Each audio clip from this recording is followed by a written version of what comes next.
What's up YouTube, it's Trey and I'm back with another video, and today I'm back with part 2 of NBA TV's The Dream Team documentary. Man, y'all make sure y'all like, comment, subscribe. Also make sure you hit the notification bell so you don't miss no videos. And also make sure you follow me on Instagram and TikTok. I'm gonna have all that information in the description down below. And yeah, y'all, I ain't about to waste no time. I'm about to hop right into it, man. Let's get it right now. Don't touch me. Don't touch me.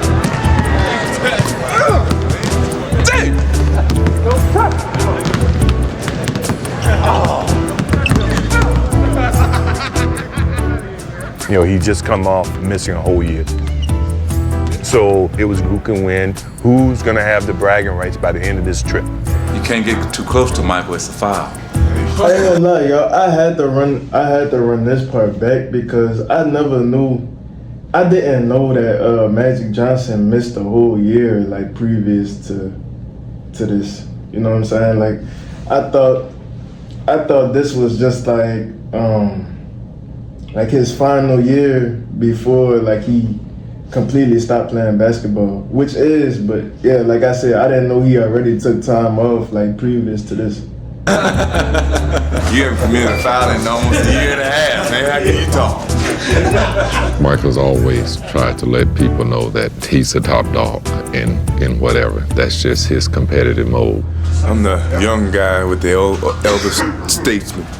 These old guys, they got arthritis. They can't stand in one spot too long. He's a young puppy. I'm the big dog here. Whatever I say goes. While the winner of Magic and Michael's "Can You Top This" challenge remained in doubt, when it came to facing the competition in the Tournament of the Americas, the team stood united.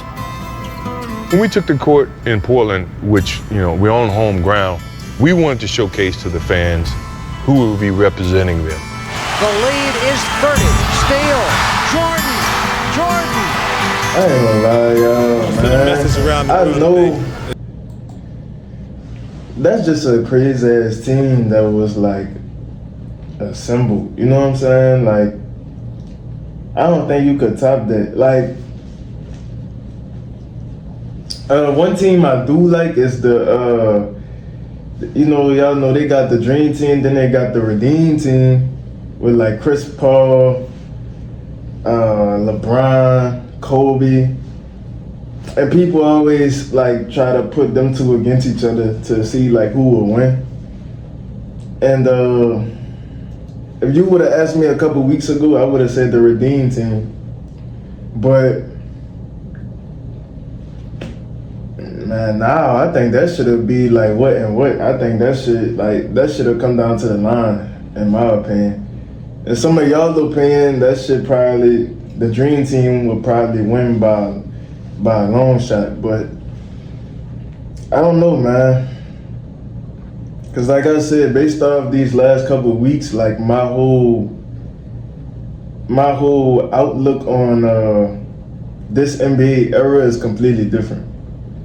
Like, you know, y'all definitely had some skilled players back then. You know, I ain't know they was playing like that back then. Cause y'all can give it up. You foreigners can give it up. Mullen with the steal. Stockton and Mullen goes the other way. Set him up perfectly. The Americans won their 6 games at the tournament by an average of 50 points. God damn. All right, Larry, your impressions of tonight's game. The gold medal was no surprise. How you ask somebody some shit like that and they just laugh? That's disrespectful. Man, that's as disrespectful as it get, bro. 50 points.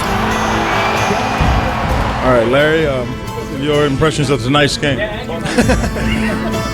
good. The gold medal was no surprise. But what was unexpected was the team's interactions with their opponents, who showered them with adulation before, after, and even during games. Magic Johnson and Oranga shaking hands after the shot. The Tournament of the Americas had served its purpose. The U.S. had qualified for the Barcelona Games and given the world its first glimpse of what was coming later that summer. want to say this is just a small step to what our goal really is, to get to Barcelona, win the gold medal, and bring it back where it's supposed to be. Thank you. Yeah. He said bring it back where it's supposed to be. On July 18th, 1992, with the Barcelona Olympics a week away, the U.S. men's I didn't know that Larry Bird had kids. I mean, it's not no surprise, but I just didn't know that. I mean, I guess, I don't know. I gotta do some more digging, man. I didn't know he had he had kids or a kid. I didn't know he had, if he has a wife, I didn't know that, you know what I'm saying? 1992, with the Barcelona Olympics a week away, the U.S. men's basketball team headed overseas. Straight back into the left, private room, follow Irvin. They would hold several days of practice in Monte Carlo and play one more tune-up before heading to the Olympics. The luxurious setting on the Mediterranean Sea was fitting for what already may have been the world's most famous team. Monte Carlo is one of those glamorous cities, and here we were with the most glamorous team ever. So it's kind of a rock star-ish kind of a thing. The players were relaxed and confident, and willing to admit there was more to the trip than just basketball. I don't worry about playing basketball. That comes natural. I just want to have fun. David Robinson, Patrick Ewing, Michael Jordan. This is like spring break in the ghetto. The opulent resort town was a playground waiting to be explored. And the players weren't shy about enjoying themselves. I ain't gonna lie, I could only imagine. Like, at the end of the day, you out of the country, you in a nice ass place, like, you gotta balance basketball and having fun. That's just the way I see it. I probably would have did the same thing. I'm not gonna lie. I probably would have done the same.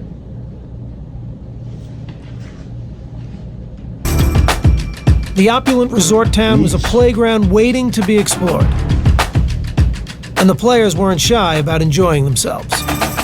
Are y'all filming me? Now look. The scene in Monte Carlo was great. It was just breathtaking.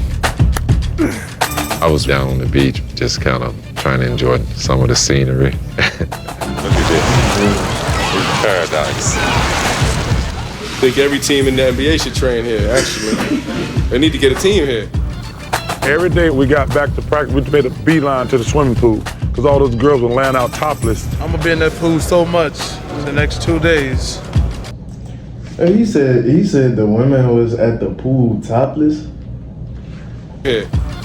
Every day we got back to practice, we made a beeline to the swimming pool because all those girls were laying out topless. I'm going to be in that pool so much the next.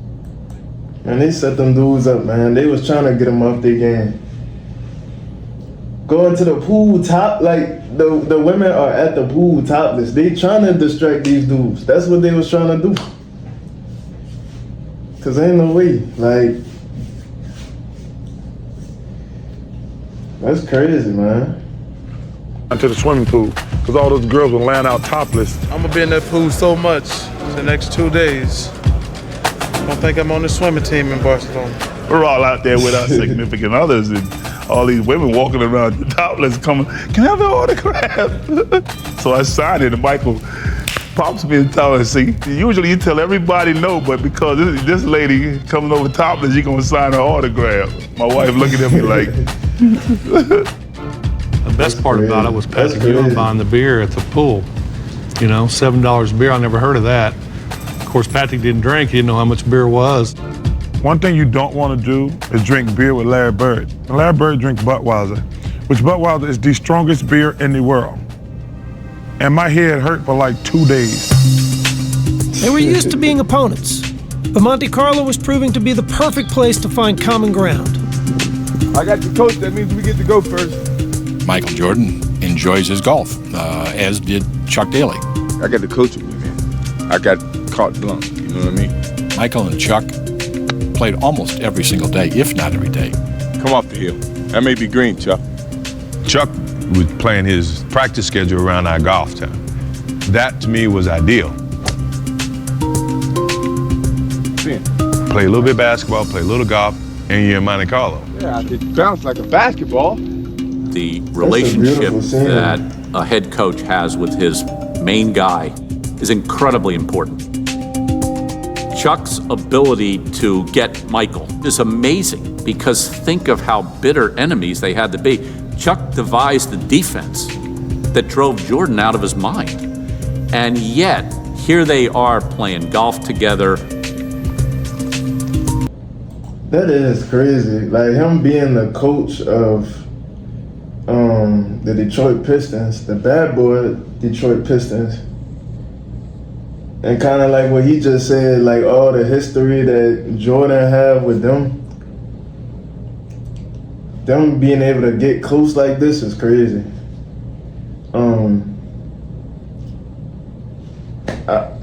I want to say that I would think if I was in Jordan's shoes, I would think like, yeah, I could never do that. I could probably never bring myself to even try to get cool with this dude, but you never know. Like they got to a point where they had to team up and come together to make things work and basically bring a gold medal back home to the U.S.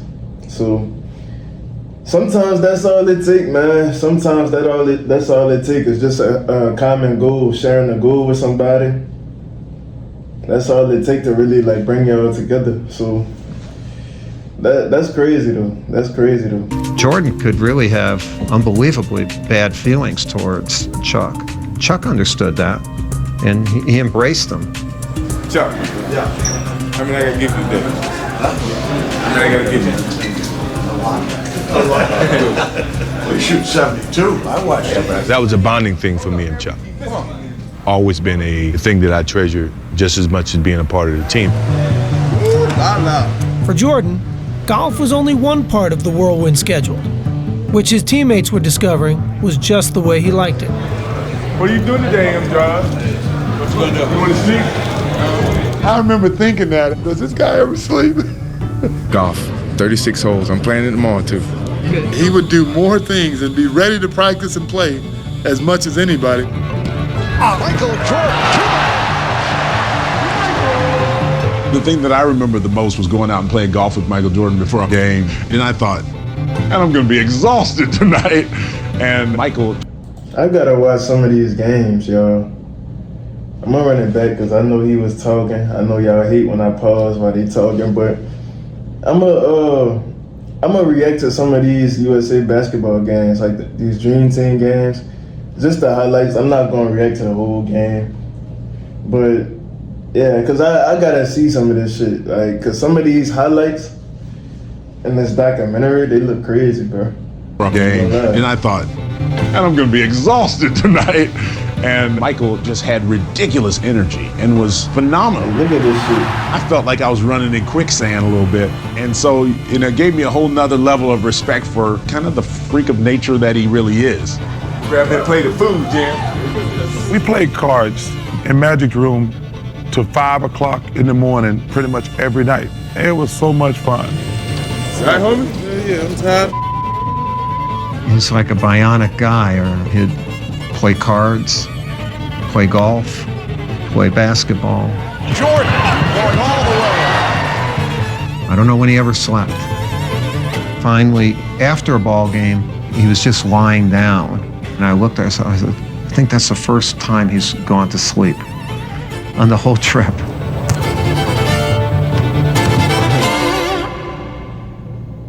My bad. I know y'all gonna be pissed for me pausing it right here, but I love this fucking competitive nature right here, bro.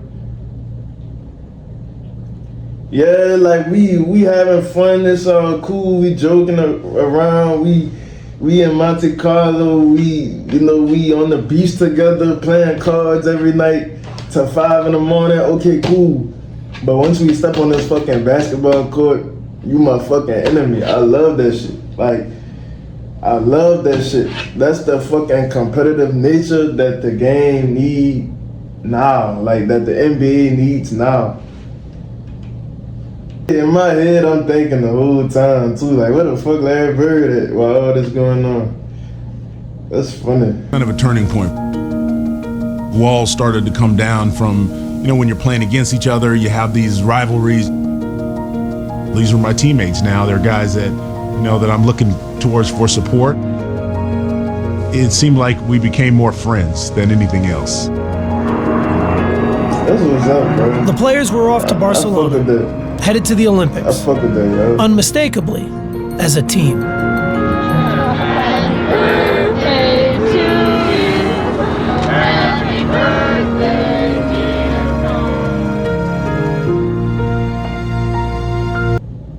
It's crazy though, cause they was traveling with their family and shit. Like,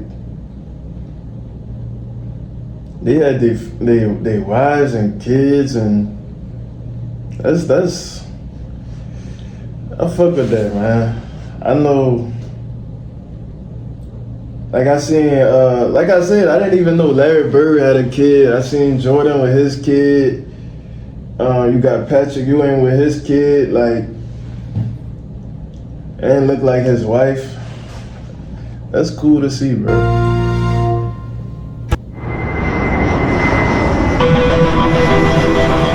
The United States men's basketball team landed in Barcelona for the Olympics on July 24th, 1992. In store was an experience unlike anything they or the sports world had ever seen. The plane landed in Barcelona, helicopters flying over it. We're thinking, wow, what is all the commotion? What happened? And then we figured out they were there for us. That was the first time that we realized how popular and how enormous this thing was. I was like, guys, if we lose, it's gonna be like the biggest upset in sports history. Barkley was right. There was no margin for error. A reality the rest of the team openly accepted in their first press conference in Spain. I know I'm really afraid to fail because I can't go back home if we don't win the gold. Even though I'm from a little small place in Summerfield, those 250 people there said, I can't come back. Barkley, meanwhile, handled an endless barrage of questions as only he could. How did you feel in 1972 when the Soviet Union beat the United States in that wild game? Well, I had just flunked my entrance exam in the kindergarten, so that was the only thing, everybody that has ever been in front of a camera, we tend to not say certain things. Why don't they just take their ass whooping like people and go home? Barkley says things that we would think about and never say. We're gonna have a little revenge in our hearts for 72 and 88. He can't say that. And not, my bad, damn, I gotta run it back. And that is true because one thing I noticed is like Barkley is the same way till today. Like sometimes I'll be watching him on TV, like during the halftime shows and all that. In today's game, and he say whatever come to his mind, like literally whatever. So, like, I'm not surprised by this shit at all. Like, I know about Charles Barkley. Like, he gonna say whatever. Barkley says things that we would think about and never say.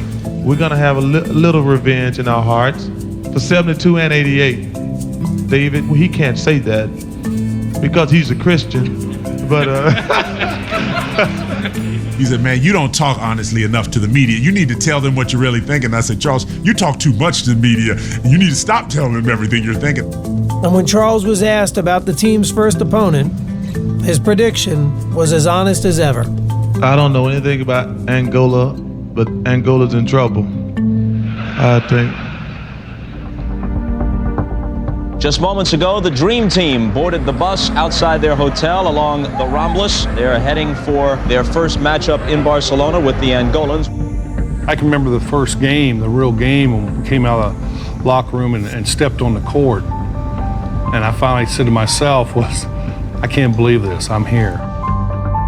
At that point, we were in serious Olympic mode. This actually may be the biggest mismatch of the entire Olympics. Barkley off a beautiful feed I gotta watch these highlights, bro. I'm gonna react to this for y'all, man. Magic right back. The U.S. with a 46-1 run. 46-1. It was 46-1 run? That's fucking crazy. What the fuck? The U.S. with a 46-1 run. 46-1. It was just a tremendous atmosphere because there was an appreciation for how great the U.S. players were. After the first half, Barkley's pregame prediction appeared dead on. But in the second, Charles found some trouble. I had the players in Angola who play against South Barkley. They told us there's no a kid, a fat boy, is many aggressive in the paint. Rebound Barkley. Rebound Barkley. And he's fouled. Stable Diaz. Well, Charles getting a bit aggressive. I thought they were playing dirty. And I told old boy, I don't even know if he understood. I said, hey man, ease up on the elbows. Barkley from Pippen. I let it go twice. You can see the frustration with Barkley. And the next time I just cracked it. Barkley from Pippen. And a technical foul has been called on Barkley. To his dying day, Charles claims the guy elbowed him 3 times. I said, Charles, you know, you're full of crap. No, it's not true. I didn't have Barkley before the incident. People always say, turn the other cheek. If you turn the other cheek, I'm gonna hit you another cheek too. I thought, what are you doing, Charles? The guy is half your size, but you know, Charles is an equal opportunity abuser. Erlander Coimbra did not think it was a friendly elbow. That's the same guy that just asked you for an autograph, Charles. I mean, you think he's not intimidated? I think he's acting like a bullying, but maybe it's from his personality. The United States has defeated Angola. Yeah, I think that's just Barkley. I think that's just who he is as a person, you know? You know, he could have been playing dirty, the other dude, but I don't know, something tell me, you know, just knowing how Charles Barkley is, something tell me it was just him, you know. By the score of 116 to 4 Angola. His personality. The United States has defeated Angola by the score of 116 to 48. The game may have ended in a rout, but afterwards, the result was overshadowed by the controversy. Well stood the elbow. Well, he hit me, I hit him. That's the way it is. Charles made you look like the ugly Americans, which we were trying not to do. We said to Charles, look, man, you're a reflection of all of us. So if you do it, they're not going to write the article that Charles Barkley did. They're going to say the Dream Team.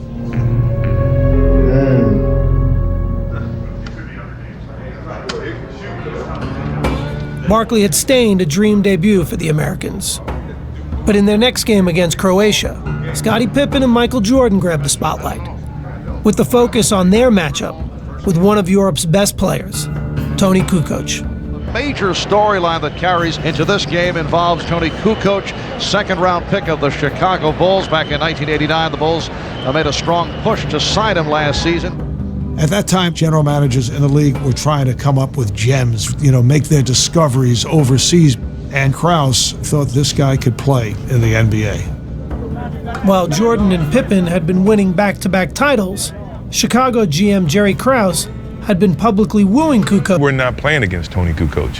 We were playing against Jerry Krause in a Croatian uniform. But unfortunately for the real Toni Kukoc, he was now the target of the world's 2 best defensive players. They was debating who was going to guard him. No, I got it. No, I got it. I'm looking at Michael and Scottie, and they're ready for, like, blood. Like, man. We knew the world was going to be watching. We knew everyone wanted to see what Toni Kukoc was like, and we were going to give him the worst experience he ever had on the basketball court. Pippen drew the initial assignment of shadowing Kukoc and harassed the Croatian from the opening whistle. It was hard to run across the half court without a ball. And with the ball, it was just, here, somebody else get it. Tony definitely wasn't getting a shot up, and he wasn't going to score. Kukoc is nothing for 4, and he's contributed nothing. We wanted to go guard him on the bench. So I love that fucking competitive nature, bro. Like I don't know, a lot of people just don't have that shit in today's game, bro. Like,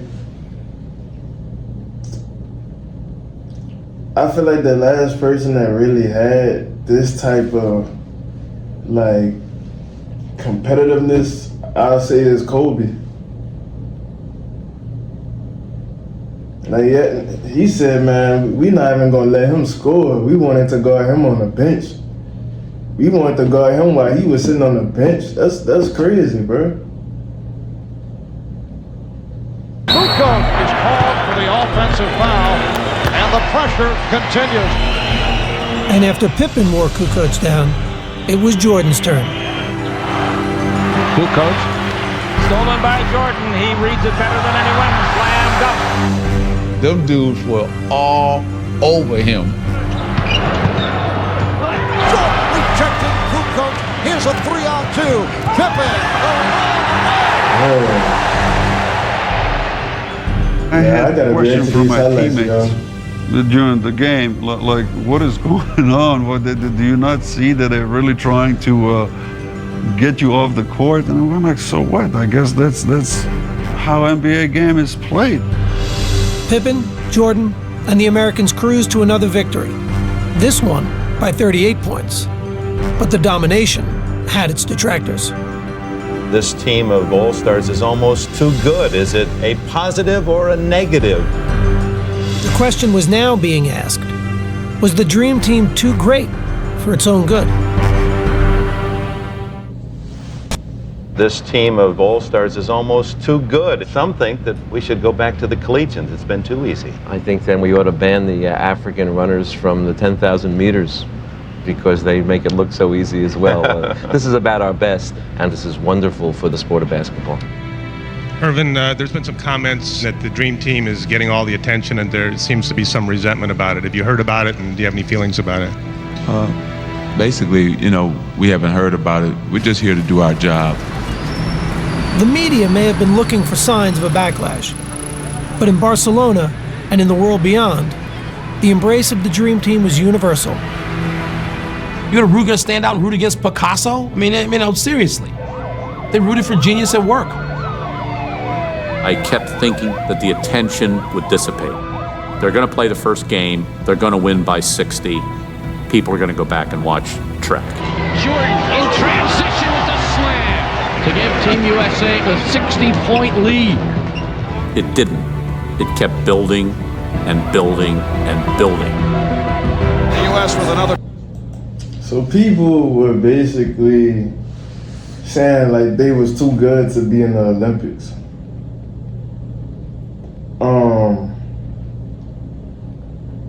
And that they were just far more skilled and just better than everybody else who was competing in the Olympics.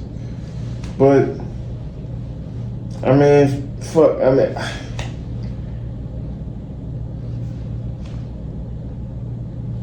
it's the best league. It's the best basketball league in the world. I'll say that. So, what could you expect? Trouncing 127-83, 127 points. Workers were trying to get autographs. The security people were trying to get autographs. All the athletes were standing on side like a parade. Won the ball fake by Scottie Pippen. It is a 58-point lead. People perceived us as being superheroes. This was a blowout on the U.S. men's Olympic team. The guy on the bench is taking pictures, and I said, wow, we are having an effect over here. Wrap around pass to Drexel. Another easy victory in this, their fifth game of the Olympics. Olympics. It was as if the President of the United States was in the midst of a caravan that was going through the streets. It was like the Beatles, where there's thousands and thousands of people waiting all the time. That was the most exhilarating 15 seconds of my life. We're like, wow, this is amazing. No one member of the Dream Team reveled in the Olympic experience more than Charles Barkley. After throwing the controversial elbow against Angola, Barkley had emerged as the team's most visible player. Everybody always had the same question. How much of an ass is Charles Barkley? Hey, Jack, when am I going to be on the cover of Sports Illustrated for this stuff? I should be on the Dream Team cover. And then every time you'd go spend time with him, you'd just realize that he was the most enjoyable act, not only in all of sports, but possibly in all of pop culture. Sometimes I dream that he is me. I just want to be like Mike. Right away, I told my editors, I said, well, the number one angle here is what is Charles doing? And if you wanted the answer to that question, all you had to do was follow the crowds. They're like, we don't want you guys out and about because we don't know how safe it is. And I'm like, dude, I'm at the Olympics. I'm not gonna stay in my room the whole time. So Charles Barkley was basically the fucking Draymond Green of this shit. Everybody hated him. Everybody looked at him as the villain of the Dream Team. And like I told y'all, I can definitely understand that, cause yeah, Charles Barkley, man. Like I said, he to this day he gonna say whatever is on his mind, and he don't care. So shit, I understand completely. So Barkley strolled Los Ramblas, a man of the people if ever there was one. Man, I walked up and down the Rumblers every night, and the people were fantastic. They all wanted autographs and wanted to take pictures. We could be inside the hotel. Soon we heard the big roar. Ha! We said, there go Charles. So Charles would be walking, and then thousands would be following him everywhere he went. He was the Pied Piper. Charles would go over to the village and find the Angolan players and hang out along the Ramblas at night. He was the most memorable person of the 1992 Olympics. I just saw this touch he had. I don't think anybody else in the world could have done it beside Charles Barkley. At the end of the day, he was America's best ambassador. Barkley was celebrated for experiencing the Olympics on his own terms. More quietly, one of his teammates found a way to do the same. We had the motorcycle escorts and we bussed through traffic like Dick Tracy. But this one day we got stuck in traffic and we're just sitting there and sitting there and sitting there. Finally I said, that's it. Let's go. Anybody wants to go with me? I'm heading. He'd get off the bus and his family met him. He started walking right through the middle of everybody and nobody noticed him. I'm still on the bus, seeing him walk down the street, and I'm saying to myself, I would give anything to do what he just did. See, guys, this is called the rhombus. See all the footprints? All right. So Los Ramblas, it's like Times Square or something. There's just so many people walking. I'm 6'1", I'm about the average size of everybody else on that little walk. So I'm walking with my family and I have the camera and nobody's noticing. You think it's the sunglasses that's fooling them? Must be. Hi, you're from America? Yeah. Whereabouts? Whereabouts? Massachusetts. You been watching the Dream Team at all? Yeah, I'm watching. They're pretty good, aren't they? Yeah. No attention whatsoever. Finally, we ran across this lady who had the Dream Team and all the pictures on her t-shirt. Hi. Hi. Are you an American? But of course. You look wonderful. Why, thank you. She started speaking real excitedly about each of the players. And I said, have you had a chance to meet anyone? Of course. We met Charles Barkley the other night. Did ya? He's a hell of a player. See, you got all the players right there on your shirt. Is Charles the only one you've ever seen? He's the only one I've ever met. Hey guys, do you know any of those guys on there? I think my oldest son, Houston, ruined the surprise. That's my dad. Your dad? That's your dad? Too bad he's not here. That's I do, crazy. yeah. I can't go anywhere without being bugged. Really not much different from Michael Jordan walking through here. For the players, surreal experiences had become the norm. But even more memorable were the unlikely friendships developing behind the curtain. It was a unique mix. You know, Larry Bird and Patrick Ewing became like best friends. I got a white guy from Indiana, and I got a brother from Jamaica. Patrick said I could pick his mind. It took me 3 minutes now. Now he gets a chance to come back and start picking on mine. Took me one. We were probably two of the most unlikely people you thought that would be friends. But if you look, not only Larry and I got to be great friends, but all of those guys got to be much better friends. I ain't gonna lie, that's the beauty of sports, cause it's like when it comes to sports, man, like that shit bring together so many people that you would never think would form relationships with each other. Like they just said, you got a white dude from Indiana, and you have another dude that's from what they say, Africa, and they just become like real cool. They just become like the best of friends. And then you got Magic and Larry Bird. You got like, and even for all of us that's not like athletes now, like just being like just going to work every day.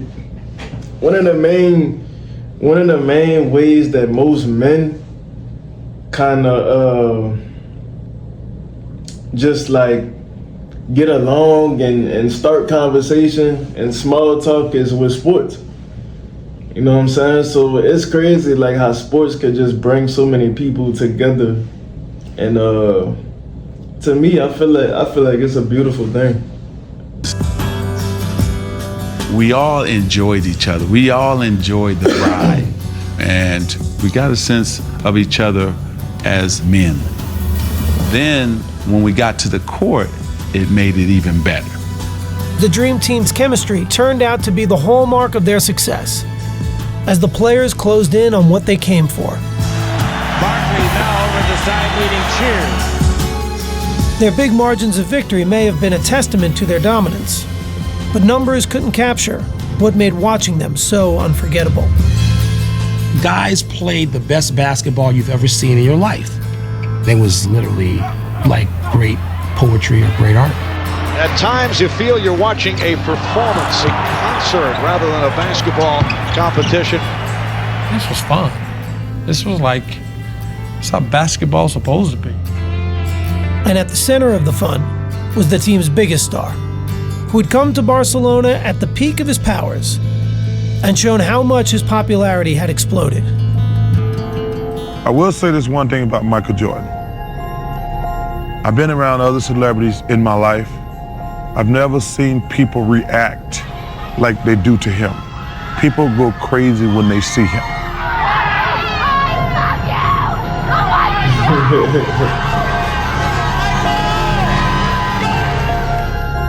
In every corner of the world, there was someone who just wanted to see him. Please, Michael Jordan! No one had the sort of pull, the gravity that Michael Jordan had. Jordan had initially come to Barcelona reluctantly, but an early morning trip just before the gold medal game revealed how meaningful his Olympic experience had become. What time in the morning is it right now? 6:30, 6:15, 6:45, something like that. And I'm drinking coffee, so it's gotta be a hurry. Can we go now? Where you from? Albuquerque? Albuquerque, New Mexico. Big fan of yours. Everyone's a big fan of yours. Your name? George Hirsch. George, how you doing? Michael George, nice to meet you. Last night I hit my wall, man. Did you? I couldn't make a basket. What are you doing up so early? I do remember getting up early to walk into the stadium. That is the thing that I remember the most about the Olympics. Olympic Stadium. Imagine all the athletes that's been here before us. It's amazing. about Edwin Moses? Won 122 consecutive races. I think everybody's got something to cherish. I think this is something that my kids are gonna love one day.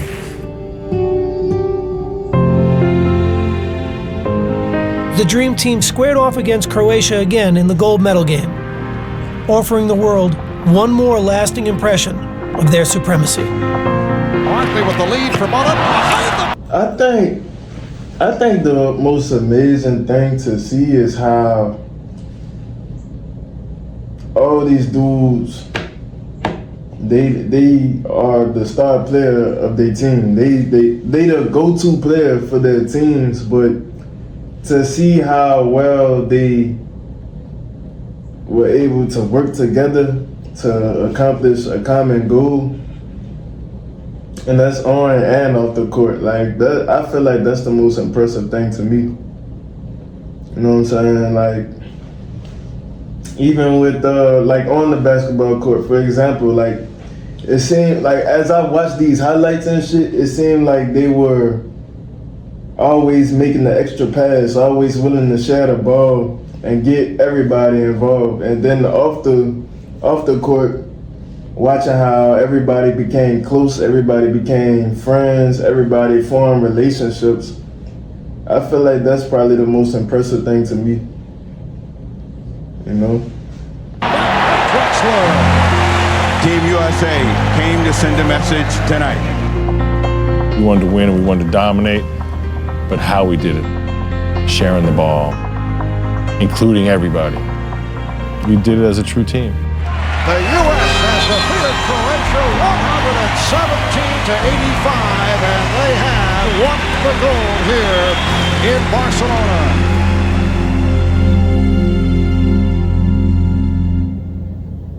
That's crazy.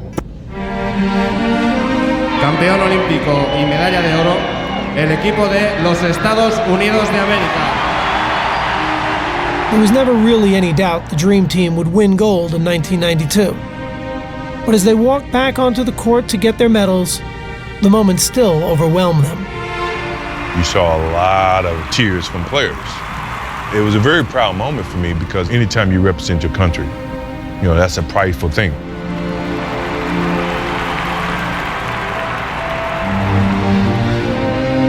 Man, sent chills down my spine. It was a reward that I had never felt like that I would ever achieve. To do it on that stage with those group of guys, it's a memory I'll never forget. Be a cool feeling. Nothing in my life has ever felt like standing on that podium. I was getting goosebumps. Every single time I heard the national anthem after that had a different significance to me. I knew what it really meant, you know. As a young kid growing up, I used to watch Olympics on TV with my father, and all he talked about was the Star-Spangled Banner and the gold medal. It made him feel proud to be American. Being up on that podium that night and receiving it, my father, he'd been pretty proud. All those emotions just overcame me. I got to be one of the guys one more time for my country. I said, man, I'll never forget this moment. You know, if this is the end, this is how I wanted to go out. This group may well be the greatest team ever assembled in the history of team Yeah, I sports. definitely gotta watch some highlights, y'all. But when the medal ceremony was over, another realization began to settle in. When I walked off, I remember thinking that whole dream has come to an end. The next season, every Olympian except Magic Johnson and Larry Bird would return to the NBA. Michael Jordan and Scottie Pippen would win their third title against Charles Barkley and the Phoenix Suns. On the way to 6 championships overall, the last 3 with Tony Kukoc. Eventually, other members of the team would also win titles. But each NBA player on the Dream Team would reach the Hall of Fame. Still, it's what they did together that summer that had the biggest impact on the game. An impact that continues to grow today. It really lifted basketball, and it gave birth to international stars who had nothing to do with those games in '92, but who took so much from it. We made the game a worldwide game. You know, I talked to Tony Parker, I talked to Ginobili, I talked to Dirk Nowitzki. Those guys say their first love of basketball started with the Dream Team, and I'm really proud of that.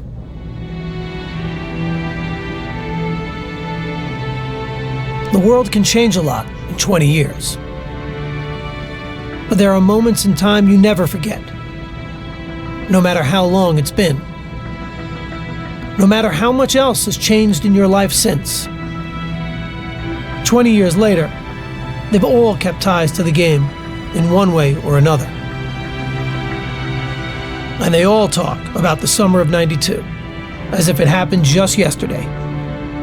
An experience still unlike any other in their remarkable basketball lives. I've never had more fun being around anybody. Everybody got along, there was no ego, we had fun. You know, clearly everybody reminds me I never won a championship. So that to me was like winning the championship, winning the gold medal and hanging out with these guys. The reward itself is really only a small part of the story. It's what the gold medal represents that will always tie these men together. This is like, this fraternity, that's pretty awesome. I don't think you're ever going to be able to get 11 Hall of Famers to play all at once, you know, on one team. That's unheard of. We go on the bus. We come back. Walk out the hotel. Wave. Wave outside your window. I can't believe it. I said so much ago. I just saw my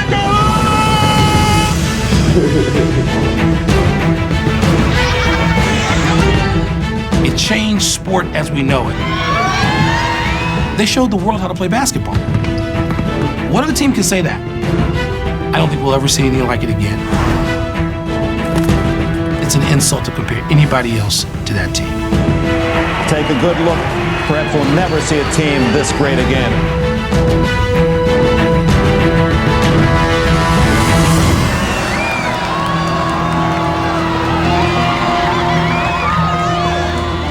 No team will ever have that happen. Hasn't had that happen. And that's the Dream Team.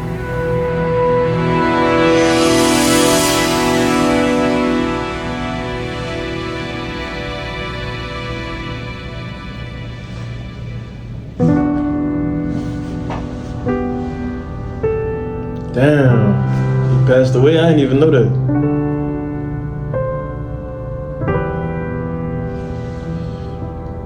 I ain't gonna look, y'all. I feel like I've been loving the fact that y'all been recommending these videos, because it's really showing me like basically how the league was built into what it is now today. I mean, I'm pretty sure y'all are aware of all the international players that are in the league now. You got Nikola Jokic, you got Luka, you got SGA. You got all these different players that's not even from America who are like the biggest stars in the league right now. And you kind of see like how the NBA is starting to become even more global. And that all started with basically the game being built from the ground up by all of these Hall of Famers. So like I said, man, same thing I said about Larry Bird. Like, it just made me realize how all these dudes are really legends. Like, they really just built the game that we love to watch, or that we even love to play. So man, I really appreciate y'all for recommending these videos to me, man.